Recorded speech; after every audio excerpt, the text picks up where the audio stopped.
الحمد لله رب العالمين والصلاة والسلام على سيد المرسلين أما بعد.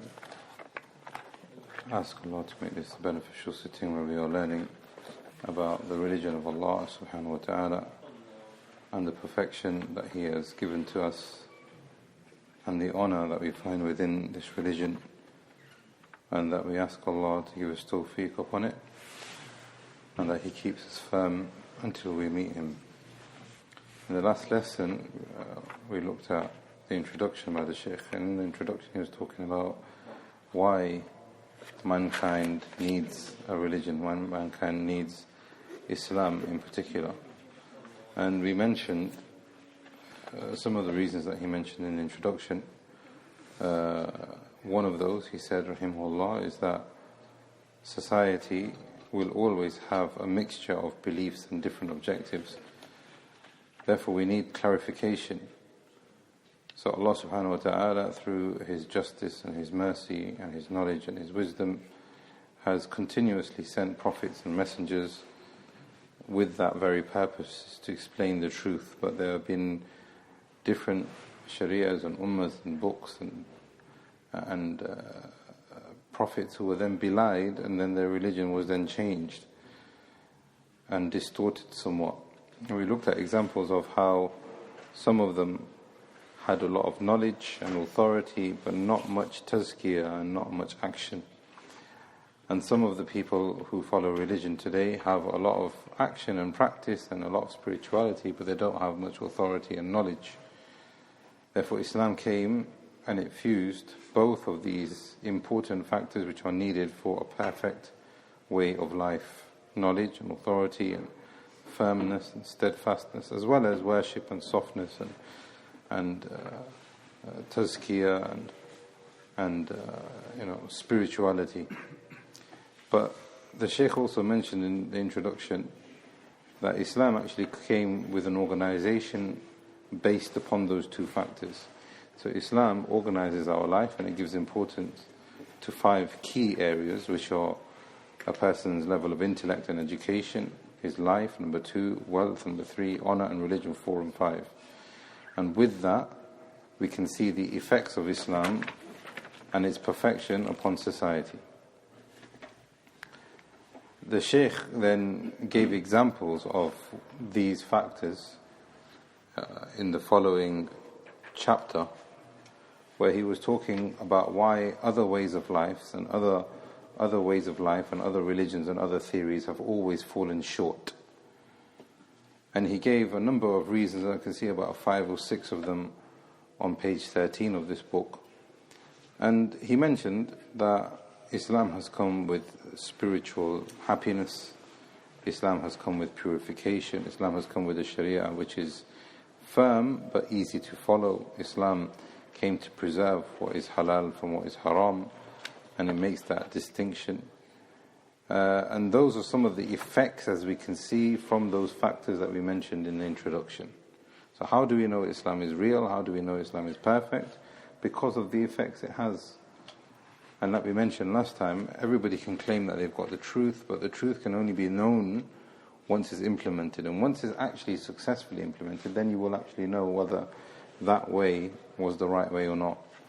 In this chapter now, we're going to start, the Shaykh is going to talk about Takamul Islam, the perfection of Islam needed for society, the perfection of Islam and the need for society for this perfection in their lives. في إصلاح الشعب الحياة الإنسانية, perfection of Islam and the importance of having this perfection in the lives of mankind. Now this is the actual core of the book. So this chapter is actually most of the book. So what we'll do, we'll try our best to cover what we can with most of it today, and then inshallah we can then conclude this book inshallah next week. So now the Shaykh begins today's chapter by saying Islam is a religion which is complete and it is comprehensive.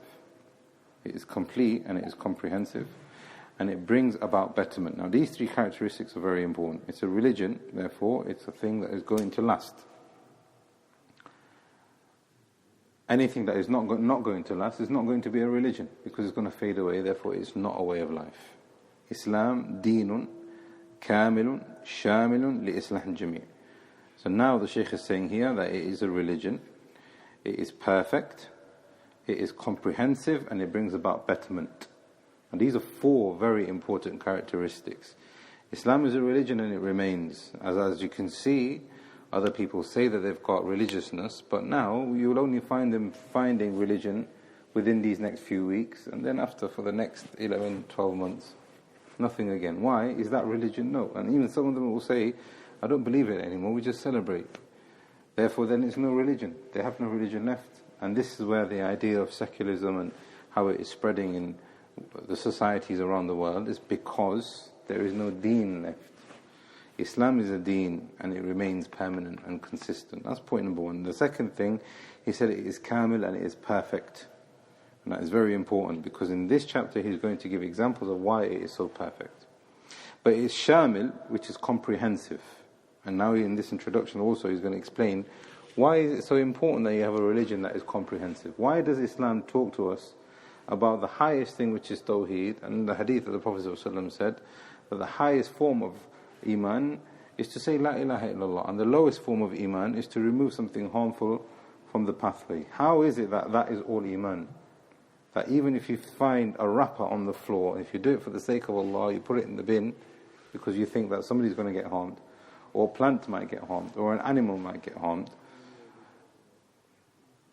The Shaykh is saying here that it is that comprehensive, down to the way that you're walking down the street. But it's not good enough for having a religion which is perfect and comprehensive, but it doesn't bring about betterment, because every religion will say, yeah, we've got a perfect way of life ourselves. What are the effects of that? We've talked about the effects and the importance of knowing the effects in the previous chapter. But the Shaykh is saying here, لِإِصْلَحْ جَمِيعِ الشُّعَبِ الْحَيَاةِ الْإِنسَانِيَّةِ. Islam is a religion which will remain. It is perfect, it is comprehensive, and it brings about betterment for everyone.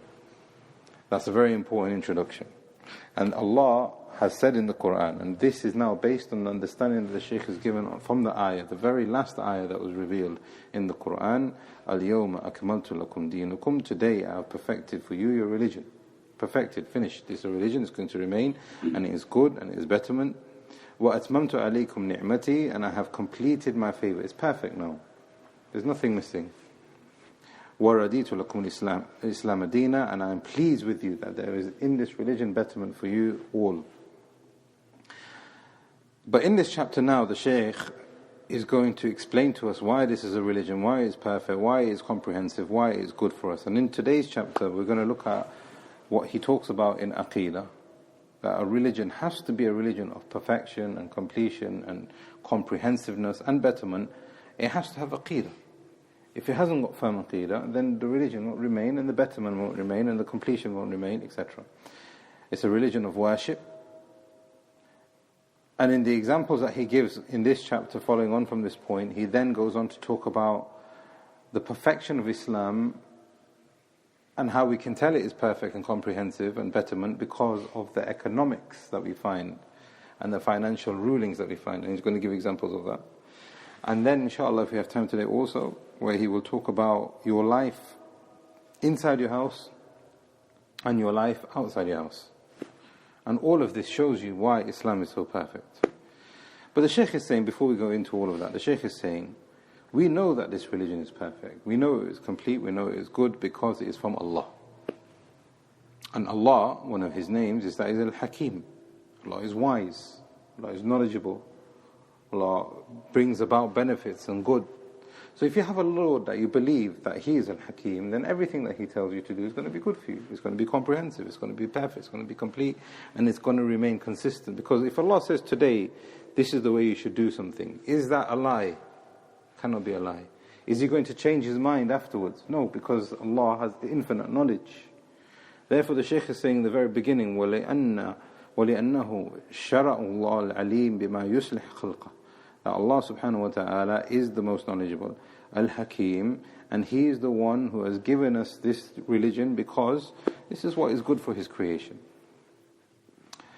The Shaykh then goes on to illustrate this and say that, look, nothing has been left out in Islam except that Allah subhanahu wa ta'ala has addressed it. And the Shaykh said, لَمْ يَغْفُلْ شَيْئًا مِمَّا يَنْفَعُ النَّاسِ. There is nothing that is going to benefit you in your world except that Islam has said something about it. Even if it's very little, Islam has said something about it. This shows you that it's consistent, it shows you that it's perfect, it shows you that it is comprehensive because it's gone down to the very, the minute details, and it shows you that it's good for you. حَتَّى آدَابُ الْجُلُوسِهِمْ. The Shaykh is saying, to the extent how you sit, how you enter your home, how you eat, how you go to the bathroom, etc. Islam, the Shaykh is saying, has more rulings about non-acts of worship than actual acts of worship.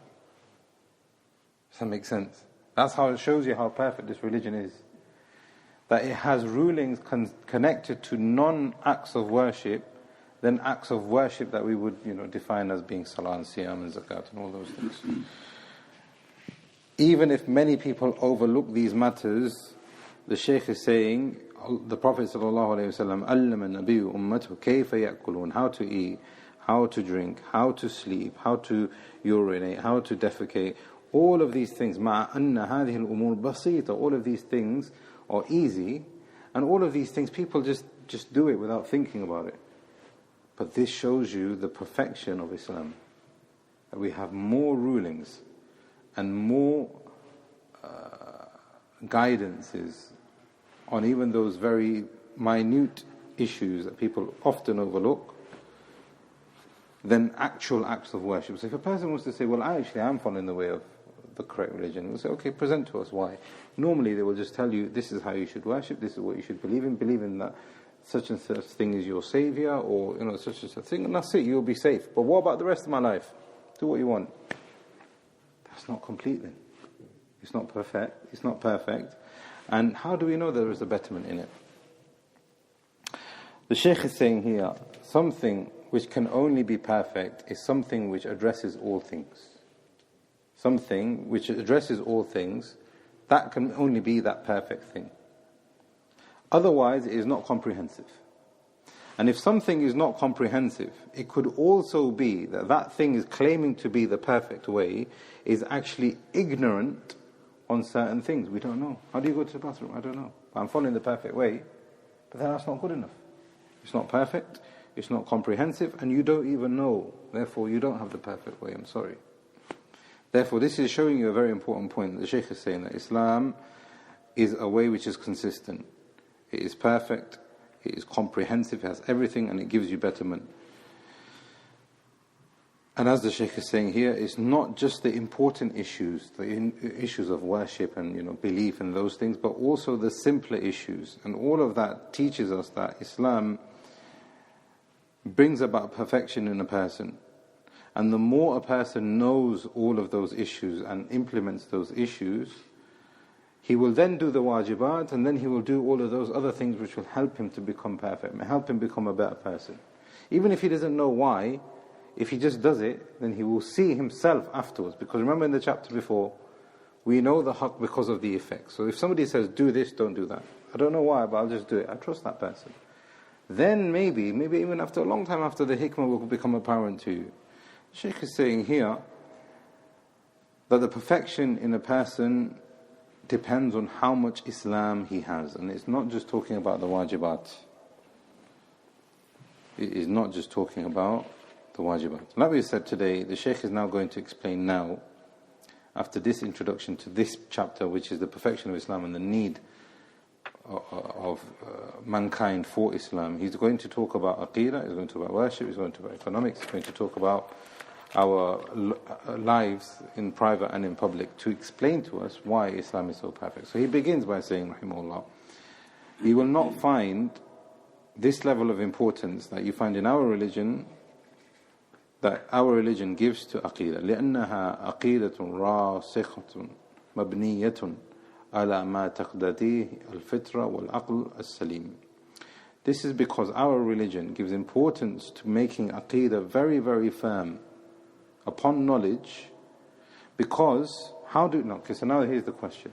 How do we know Islam is perfect? Because it's got Aqidah. So now the next question is, how do you know your Aqidah is perfect? The Shaykh is answering this question for us. Number one, we have ilm, textual facts and proof.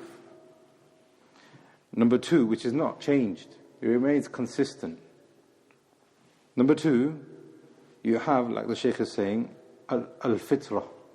It appeals to what is natural and what you actually believe in from internal. I mean, some people will just become Muslim by saying, well, I'm Muslim because I don't believe God has a son, so I entered into Islam. And you meet people like that. This is their fitrah. They believe in the oneness of Allah. And the third thing the Shaykh is saying, al-aql salim. When a person looks at the Aqidah of the Muslim, you can't argue with it. And I'm sure everybody has been through this before in their lives, when they've probably had a discussion with a person once in their life. And at the end of it, they'll just say, listen, we respect your way, but we will not accept Islam. Because whatever reason they want to reject Islam for. And sometimes you might find a positive. You might find people saying, well, actually, I think you're making a lot of sense. Therefore, when a person says, well, the Aqidah of the Muslim is that Allah is our creator. We didn't come about from nothing. And we are the creation. If He is our creator, that means He is the only one who created us. So we should worship Him. I know that I'm going to die. We know people who have passed away before. Where have they gone? If the Creator has created us, which we've already established, has He created us for no reason? All of this just makes intellectual sense. We see it in our daily lives. We use these kind of principles in our dunya, but why can't we apply that to our akhirah? And when a person understands that, non-Muslim understands that, they can see that this religion is actually a religion of intelligence, and it makes a lot of sense. Therefore, how do we know Islam is perfect and it is correct? And how do we know it stands out from the other religions? The Shaykh is saying the very first point is al-Aqidah. And how do we know our Aqidah is correct? Because we have facts, we have textual proof, we have the fitrah, it appeals to the fitrah, and we have something which makes a lot of common sense. Where is the proof for all of this? Allah says in the Quran in Surah Baqarah, Amana Rasul, the Prophet ﷺ believes, Bima unzila ilayhi, what Allah has revealed upon him, min Rabbih wal mu'minun, and so do the believers. Kullun amana billah, all of them believe in Allah, and the angels, and the books, and the messengers. And they don't make a distinction between this one and that one. They don't try and create discord. They don't try and split things up. They have a level of obedience. And so the Shaykh is using this ayah to say that all of this makes perfect sense. All of this appeals to the fitrah, and all of this is in line with all of the factual proofs of the text and the prophets and the messengers and the shari'ahs that came before. The Shaykh also then goes on to prove that this Aqidah is the correct Aqidah, and it adds to the perfection, or is the perfection of Islam, because it has heavy emphasis on the oneness of Allah subhanahu wa ta'ala, and there is no other religion which will have that level of emphasis. In actual fact, all of the other religions are either named after a person or a country or a place. None of them are named after submission to Allah subhanahu wa ta'ala alone. So the Shaykh is saying here, this religion believes in the oneness of Allah, and it doesn't matter how high you are, how much power you have, how much status you have, وَلَا حِبْرٌ وَلَا رَاهِبٌ وَلَا أَمِيرٌ وَلَا سُلْطَانٌ. Doesn't matter how pious people think you are, doesn't matter what your cultural status is, doesn't matter how much wealth you have, doesn't matter on any of these things. You are a created being, and everything is created, and there is only one creator, and that is our Lord subhanahu wa ta'ala. And this all shows us the greatness of Allah, because nothing, no matter how elevated you are, no matter how perfect you are as a created being, still, even then, you are not something that is worshipped. But all these other religions, ways of life, do not accept that. They have a benchmark where they will make a person immortal, or they'll make a person infallible, or even divine. Whereas this religion is the religion of perfection, which only gives that to Allah subhanahu wa ta'ala. That's the second point in Aqidah. And the third point in Aqidah that he brings is that Islam is perfect.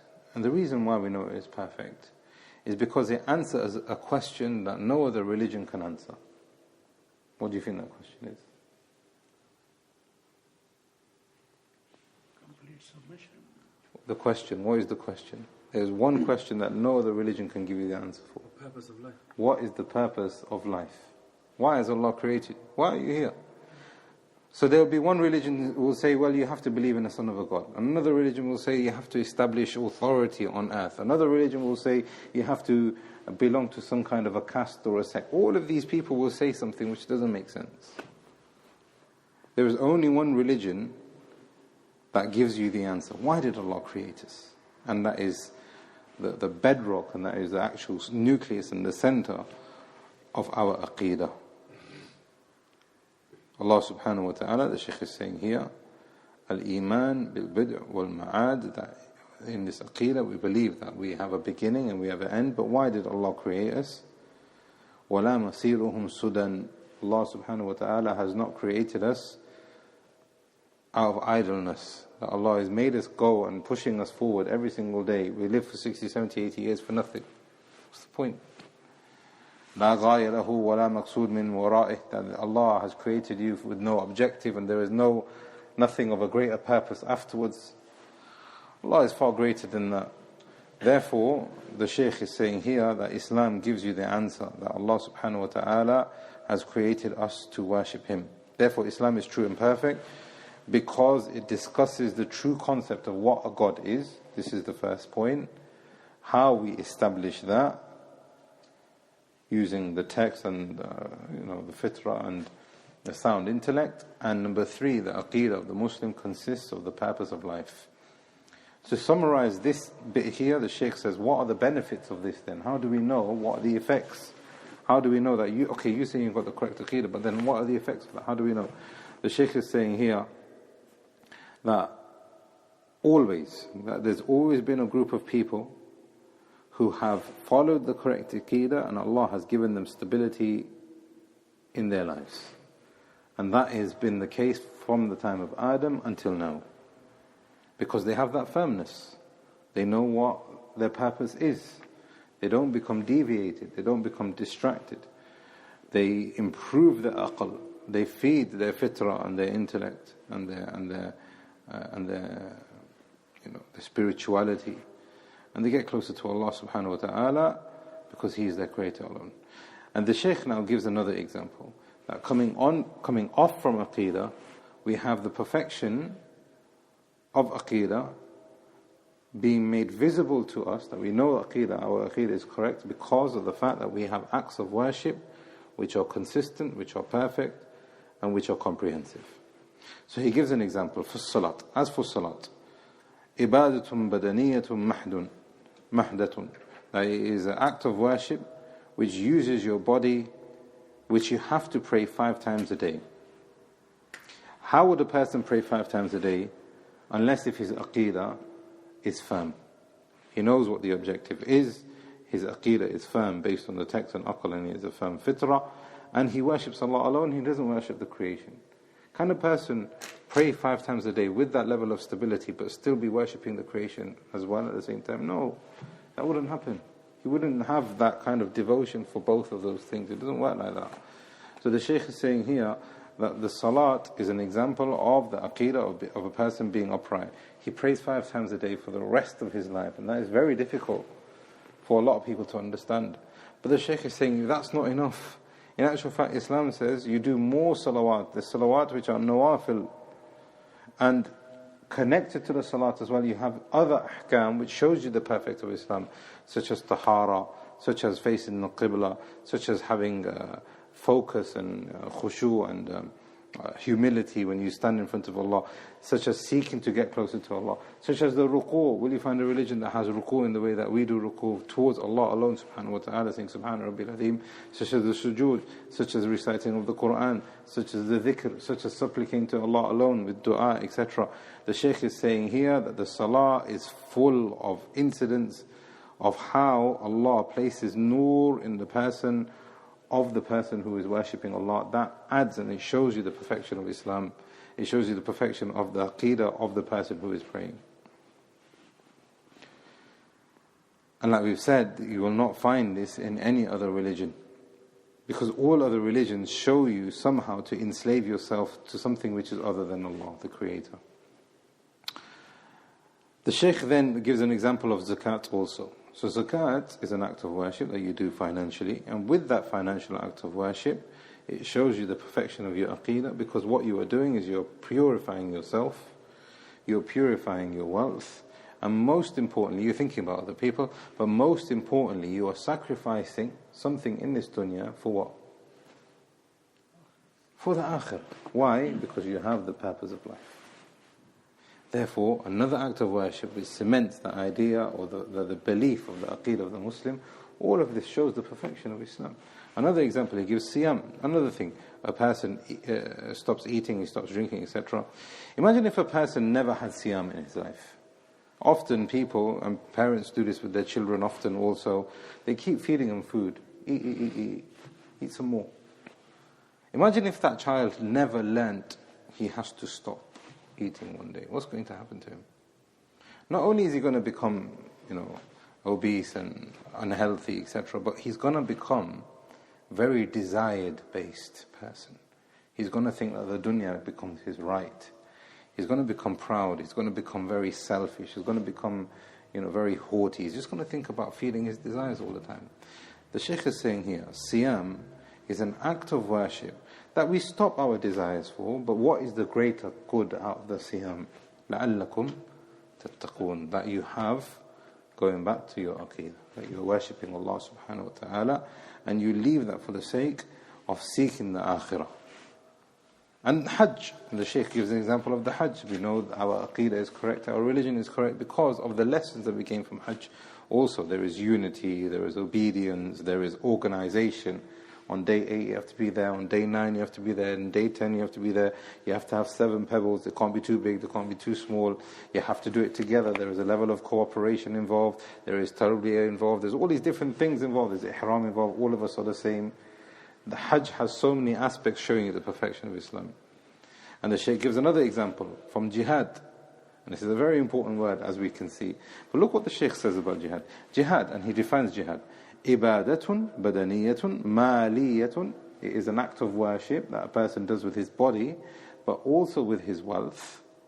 So that refutes a big idea where people think that you have to go around harming people, etc. No, jihad. If jihad is something that you do physically and financially, then what is the point of it? يبذل المسلم فيها نفسه وماله تقربا إلى الله تعالى دفاعا عن دينه وإعلاء لكلمة الله. The reason why a person has jihad in his life, and it's been prescribed in this religion, that he strives himself with his body, with his finances, to get closer towards Allah. So if there is something that you don't want to do, but you genuinely do it, financially or physically, that is jihad. If there is something genuinely that you think, today Fajr is going to be very difficult, that is jihad. If it's a financial act of worship that a person wants to do, that is jihad. But the Shaykh is saying here also that commonly jihad, and technically this is found in the books of the fuqaha, and we're not going to be apologetic in it, and saying that it is to protect your religion or to spread your religion. But this doesn't mean that, as you can see here, jihad, like the Shaykh is saying here, jihad means that a person is striving himself to spread betterment. But this word now is actually being used to spread corruption. There is no way, as you can see in this definition, where a person would kill innocent people and blow up himself as well at the same time, and harm people and hurt people unjustly, and then call it jihad. It doesn't make sense, because what betterment is he spreading? He's actually making things worse.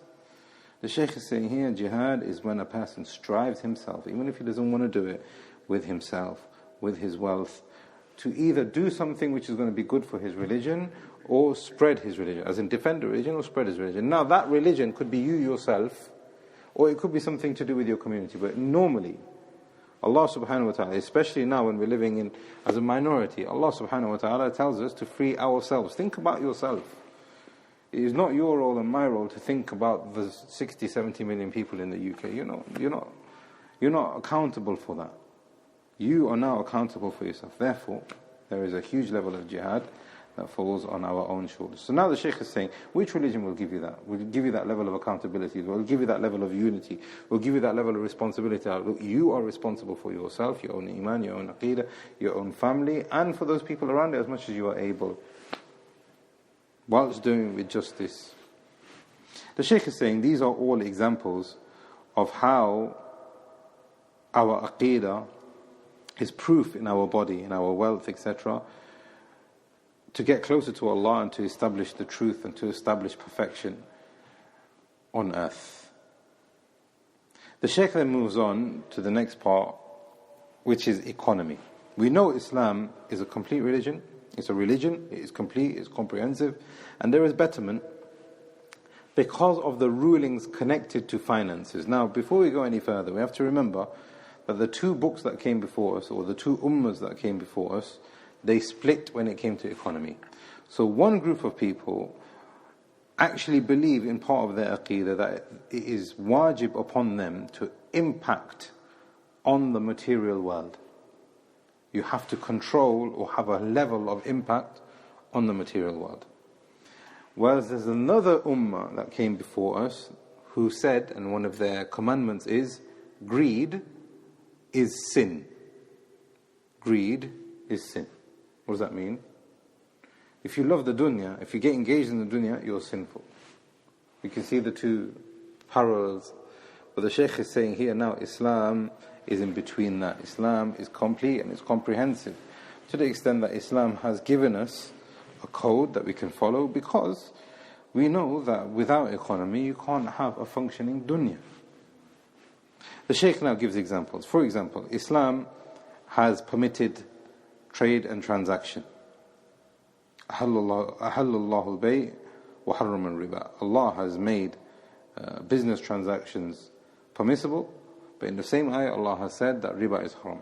What we can learn from this, Ibn Taymiyyah is saying, rahimahullah, that business has been made halal and it has been encouraged for us, but this is on the condition that there is no oppression involved. There is no oppression involved. Therefore, this kind of removes both of those things that we were saying about those two other ways of thinking from before. One of those groups was saying you have to control the economics of the world, of the material world, even if there is oppression. The other ones have said, no, you have to leave off dunya completely. Allah is saying in this one ayah, no, that one is wrong and that one is wrong. Get involved with trade and economy and finances, but do not oppress people. The second example the Shaykh gives is that Islam says that we should actually increase in productivity. We should actually help one another. And Islam has rulings connected to business partnerships, and plenty of them. So the Shaykh is saying here, another reason why we know that Islam is economically very strong, and a sign of the perfection of Islam economically, is because it actually helps us cooperate with one another based on adl and justice. And with this we know also historically that Islam only spread to the Far East because of this second point that the Shaykh is mentioning. And it's been mentioned in the books of the historians that Islam only spread in the Far East because Muslim traders from Arabia went to places like Malaysia and those kind of places, and just because of their akhlaq and the way that they used to have rulings in Islam, they became Muslim because of that. They became Muslim because of the economics and the akhlaq of the Muslim. And I remember one of our mashayikh saying that nobody will look at the behavior of another Muslim, and if he's got swords and violence and harshness and insultive behavior in his heart, there's nobody going to look at and say that I want to be like this person. Therefore, the Shaykh is saying here that through the economics, they took their trade to this area of non-Muslims. And because they saw the mercy and the compassion and the rahmah and the gentleness and the fairness of Islam, they became Muslim just by trading with them. Nobody even gave them dawah. Nobody even said, why do you become Muslim? Nobody forced them or anything. Islam is perfect because of the fact that it encourages economy and productivity based upon justice. Again, you will not find that in all religions. Even in civilizations and advanced cultures today, you will find a lot of oppression, and you will find a lot of bribery and swindling and those kind of things. But Islam also, now we've just looked at transactions and we've just looked at the encouragement to get involved with work and business. But Islam has something that a lot of the other religions don't have. And in actual fact, I had a discussion with the non-Muslim ones, and they couldn't believe the fact that Islam has this. And I had a discussion recently once with a non-Muslim. He goes, there's one thing I love about your religion. which is this point here. What do you think it is? Charity. Economics and charity. Islam has a heavy emphasis on charity. It's not just about you becoming richer. It's never going to be like that. Islam is about tabarru'at, like the Shaykh is saying here. Donations and charity. In actual fact, as we know, it's one of the pillars of our religion. And the Shaykh is saying here that we find that Islam creates love, and it creates benefit, and it creates betterment, and it creates compassion, and it creates love and generosity amongst each other. It's not saying you can't be a millionaire and you can't be successful, but it's saying, listen, go ahead and do that, but do it with justice. And think about those people who cannot. You will not find this in other religions, not the way that you find it here. Let alone, if you do find it in other religions, you will not find it being practiced at all. And in actual fact, even with the state of the ummah that it is in today, if you look at polls and if you look at statistics, especially here in the UK, the people, the smallest minority, we make up 2% of this country. The amount of billions that we give every single year in charity outweighs all other religions. And you can see that, you can find that for yourselves. The Shaykh then also talks about the economy in saying that Islam encourages services. So for example, Islam says that we should get involved with labouring and learning how to labour and having factories and having, different services that we can provide for people. And you can only do that if it is a religion which encourages advancements, which encourages education and benefit in the creation. This is a very important point. How do we know Islam is the haqq? Because Islam tells us to get involved and learn for our dunya, so that you can benefit yourself, you can benefit other people. But then how can you do that without education? How can you do that without having a perfect foundation in your religion? Therefore, Islam gives us that Aqidah and that firmness in our worship, and that then helps us to establish ourselves in the workplace and in society. Allah says in the Quran, هُوَ الَّذِي جَعَلَ لَكُمْ الْأَرْضَ ذَلُولًا فَامْشُوا فِي مَنَاكِبِهَا. Allah is the one who has created the earth for you. Then walk on the earth. Walk on the earth and establish Allah's religion on it. وَكُلُوا مِنْ رِزْقِهِ وَإِلَيْهِ النُّشُورِ. And eat from His provisions, seek His provisions, help one another to gain His provisions. Another point in economy that the Shaykh is mentioning here is that he gives the example of hunting and extracting from the earth. Extracting resources and providing benefits without exploitation, without harming the creation. Extract benefits. So Allah says in the Quran, وَهُوَ الَّذِي سَخْرَ الْبَحْرَ لِتَأْكُلُ مِنْهُ لَحْمًا طَرِيًّا. Allah has made the sea for you subservient for us. Allah has made 70% of this earth subservient for us in this ayah, so that you can benefit from what is inside of the sea. وَتَسْتَخْرِجُ مِنْهُ حِلْيَةً تَلْبَسُونَهَا. And then you can take its beauties and its treasures from inside of the sea, so that you can wear it and adorn it for yourselves. Islam is a religion which is saying, increase in productivity and provide services which are going to be a betterment for other people. These are some encouragements that the Shaykh has mentioned. But does it stop there? Now this is a very important principle. Whenever Islam tells us to do something, it will always have something which will tell us not to do. You will find this in the Quran over again. When Allah describes the people of Jannah, He will also describe the people of Jahannam. Be like these guys, don't be like those guys. When Islam tells us to worship Allah alone, He will also make shirk haram at the same time. You will find this all the time. And the Shaykh is now giving an example of, yes, giving sadaqah, increase in trade, increase in learning and providing services. But at the same time, Islam has certain things with economy which says don't do. Don't do that. And this all adds to the perfection of Islam. Because had it not done that, like we said in the very beginning, it would leave a hole, and a person will say, well, Islam doesn't have that bit. We don't know the answer to that bit. Therefore, how can Islam be perfect? It's ignorant about the things that we shouldn't do. But alhamdulillah, Islam has no ignorance in it. Islam is perfect. So how do we know Islam is perfect when it comes to protecting our wealth? The Shaykh is saying here that Islam has come, number one, to preserve the wealth and give it to those people who are going to look after it correctly. Allah says in the Quran, وَلَا تُؤْتُوا السُّفَهَاءَ أَمْوَالَكُمْ الَّتِي جَعَلَ اللَّهُ لَكُمْ قِيَامًا. Do not give those people who are not on the level of maturity, or maybe he's an adult, but he's going to waste the money. Do not give those people money. So what we learn from this ayah, the Shaykh is saying here, we have to become responsible with money. We have to become responsible with economics. So Islam is saying, point number one, do all of those things that are encouraged in Islam about economy, etc. But number one, for the forbidden side, don't waste. Learn how to money manage. Learn how to control yourself. Learn how to become financially responsible. The second thing that the Shaykh gives as an example for is that Islam wants us to witness and have receipts and document the things that we do in our transactions. Allah says in the Quran, وَأَشْهِدُوا إِذَا تَبَايَعْتُمْ.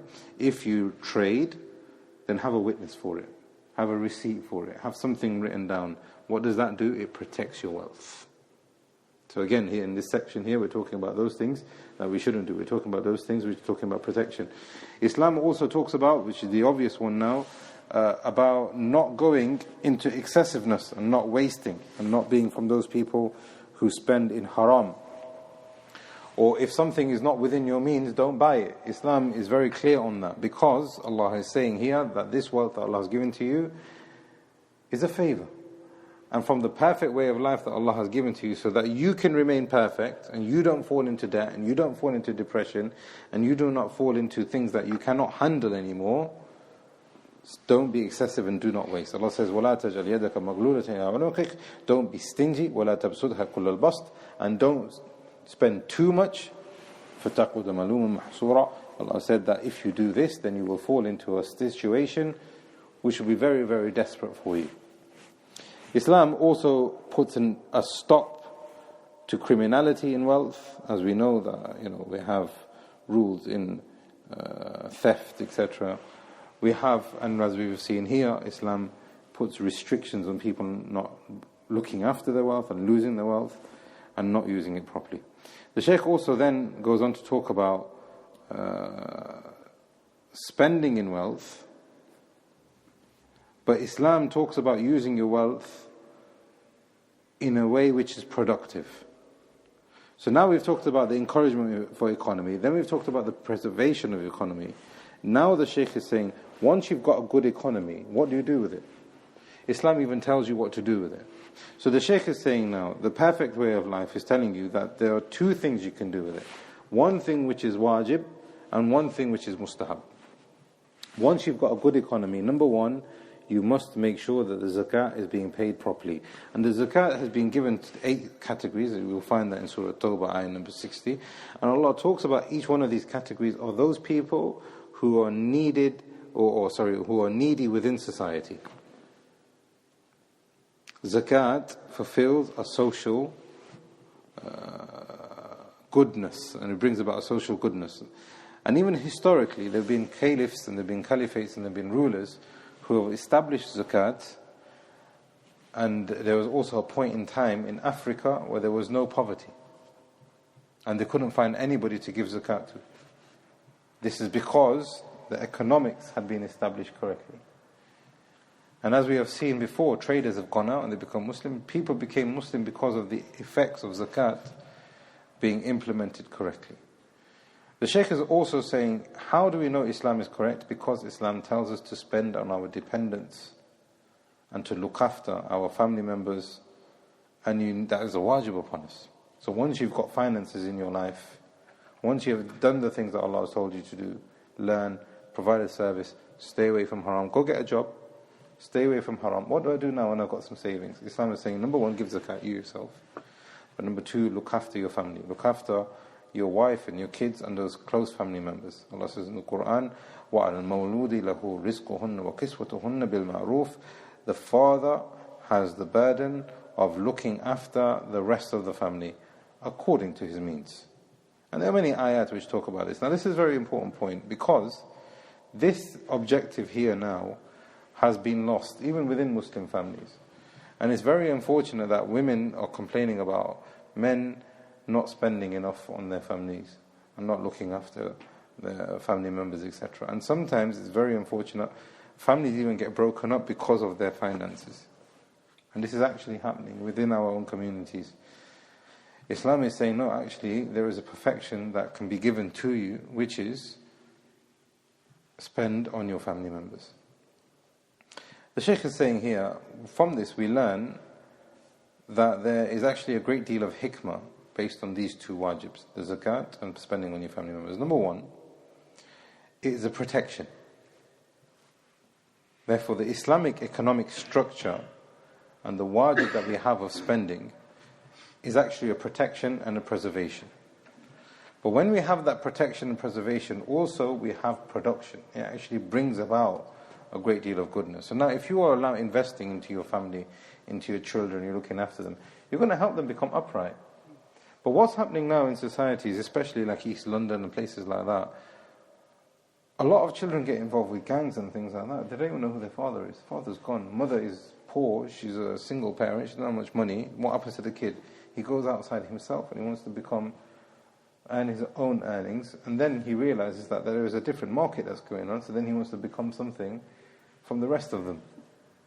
Where does that all come from? The Shaykh is saying here, this Islamic structure, imagine the Shaykh has not even seen what we're talking about, but look at the hikmah of Islam. Islam gives you an economic structure which protects and preserves, and then it gives you production. So now imagine if a father actually did stay, looked after the family, spent on the child, looked after him, took him out, took him to educational places, gave him benefit. What would happen to the son? There's no way that he'll end up in gangs and in jail and those kind of things. So the Shaykh is saying that the more we take our wajibat correctly and sustain them and look after them correctly, you yourself will be protected in the dunya. That's a sign of your perfection. And you will then actually become benefiting of other people. The Shaykh also said that Islam, this is the third point, which is wajib economically, that Islam actually says that we need to help those people who are needy. Now there is a difference between that and zakat, because I might not need to pay any zakat, but I might have a little bit spare. And if I know that somebody needs my help, Islam actually says it becomes a legal, religious requirement for you to help that person. If you know that you can benefit somebody else, and you do not benefit that person, you will then be sinful. And in actual fact, if I don't benefit that person, and all of us know that there is a person here, he needs our help, and all of us don't do anything about it, every single one of us will be sinful. Look at the religious requirement that Islam puts upon this. This can only come about from a religion which has perfection in it, which has comprehensive in it, which has betterment, and it thinks about every single one of us. Not just about the rich and not just about the poor. It thinks about every single one of us. These are the wajibat. The Shaykh then gives examples of some mustahabbat that we find in an economy. Those things that Allah says that is recommended for us to spend on. These are just recommended. It's not even wajib. But all of this adds to the perfection of Islam. So now sadaqah. Just being very charitable. That is a sign of the perfection of Islam, because there is no other religion which says, give, give, give. Allah will replace it for you. Just give. Which religion will tell you that? Which religion has that concept? They say, no, you need to hold that money back. You need to support the team. Why are you giving to the other people for? Islam is saying give. Even if it's non-Muslim, if that person is struggling, and especially if he's struggling being oppressed, give it to him even if he's not a Muslim. Allah says in the Quran, إِنَّ الْمُصَدِّقِينَ وَالْمُصَدِّقَاتِ وَأَقْرَضُ اللَّهَ قَرْضًا حَسَنًا. Those people who give, men and women, and they give Allah a goodly loan, and this is the meaning, that they want to get that repaid on Yawm al-Qiyamah, يُضَاعَفْ لَهُمْ وَلَهُمْ أَجْرٌ كَرِيمٌ, that Allah will multiply it for them. Perfection of Islam. Also, Islam has a concept which is known as a waqf. And I tried looking for this and I couldn't find anything in other religions. I'm not saying that there aren't any other religions that don't have it, but I couldn't find it. Waqf. What is a waqf? Waqf is basically an endowment that I put down, which is going to be a public service and a benefit for everybody. It doesn't belong to me anymore. So say, for example, I have £100 and I plant a tree, and all of the fruits that come from the tree, I say, everybody just eat from it. It doesn't matter. Muslim, non-Muslim, animal, non-animal. Anyone just benefit from it. This is a waqf. A well is a waqf. A masjid is a waqf. The Shaykh is saying here, Islam is so considerate about everyone, about society, that it actually encourages placing down a waqf. And if you put down a waqf, an endowment, in actual fact, you then will continue gaining that reward until Yawm al-Qiyamah. Perfection of Islam, again, talking about you being selfless, not thinking about yourself and thinking about making sure that everybody is happy. Which other religion will give you that?